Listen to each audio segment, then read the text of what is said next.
A24 is back with yet another horror film. I feel like in 2024, A24 has really been leading the charge as it relates to original content and horror films. Their latest offering is The Front Room starring Brandy Norwood. Now, Brandy has not starred in a film that was released in theaters since 2013 when she co-starred in Tyler Perry's Temptations, Confessions of a Marriage Counselor. So it's been that long. I was going to support this film no matter what. Now, I saw the trailer. It didn't intrigue me, but Brandy's in it. I was going to support. I gotta say, I did not like this film.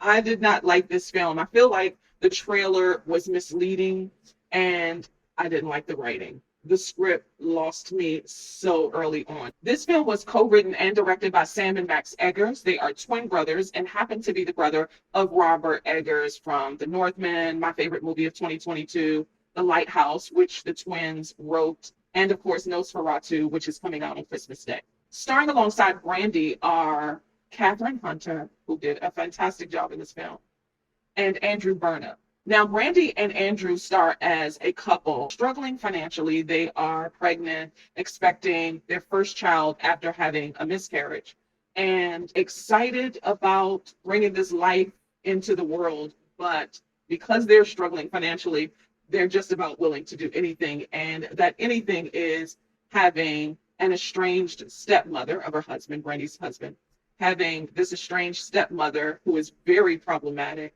come live with them in exchange for her estate, her fortune, really. And of course, trouble ensues because she is a daughter of the Confederate. She is racist. She is religious and dogmatic about her religiosity. And she was abusive to Brandy's husband, but Brandy's character is willing to set all of this aside because they want a better life for their unborn daughter. That's the basic story. Now, the trailer sold me that this was going to be a horror film in the vein of maybe Rosemary's Baby, and it is not. I didn't like this film. I wanted to like it. I supported it. I wanted to see this in the theater because of Brandy. She hadn't been in the theaters in over a decade. And so, of course, I was going to support. But this was poorly executed. I think the score was the scariest. That was the most haunting thing about this film. It wanted to be something and then it loses control. It wanted to dissect how an interracial relationship would be despite the family not accepting Brandy's character because she's Black, and what that would look like bringing new life into the world. And not only is Brandy's character dealing with that, she's also dealing with like microaggressions and discrimination at work. And not racial discrimination, but discrimination because she is pregnant. It's so surface level without expounding on what that looks like, not even just in the real world, but in this character's world. It doesn't go deep enough.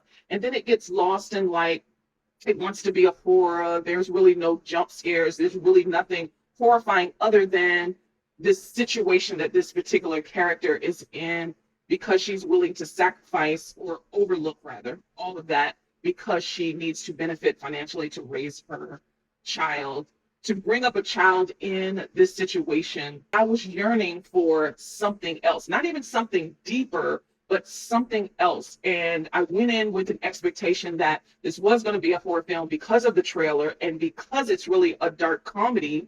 It threw me off. And so I kept waiting and waiting for the horror elements to present itself, and it never came.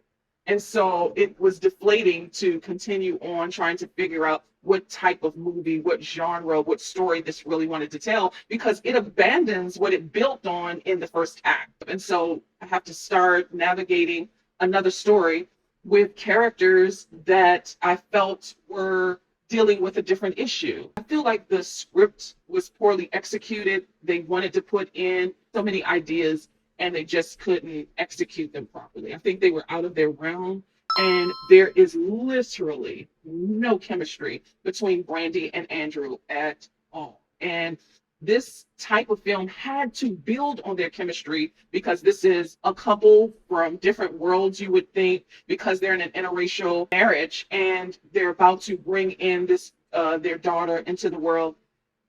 there is no chemistry whatsoever. It's not believable that they even fell in love. And I needed to buy into that to go on a journey with these characters because Brandy's character gives up so much to save the relationship. And so that I didn't buy in because it didn't feel like they were really in love because it lacked chemistry. Then even the ending is a big reveal. And by then, because we're going on this winding, slow burn of a journey, I felt like the end was anticlimactic. It was unnecessary, really, because you can already assume that happened. And so by the time you get there, it's about 20 or 30 minutes. And you're like, why? This is a waste of a scene. It's unnecessary. We didn't need that. It's just poorly executed, I feel like. And I just lost interest like halfway in because I kept trying to figure out what this was.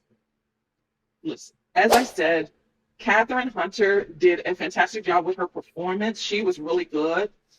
Maybe if more of the story concentrated on her background, that might have been a better story to get into how she became so dogmatic in her religion and why she thought she was like the second coming, really, because she thought she was like this prophet. I would have preferred her story more than the couple story because the couple wasn't believable. So I would have liked to see more of her story because it seemed more interesting because she was such an intriguing character that was funny and seemed a lot more developed than Brandy's character and Andrew's character. Listen, it's in theaters. I went because I like Brandy and I would do it again. Even though I didn't like this film, I would still go and support it because I do like Brandy. I've liked her since the 90s. So I would pay to see it. But could you wait for this to stream? 100%. But if you're like me and you like Brandy, definitely check it out. At any rate, The Front Room is currently in theaters.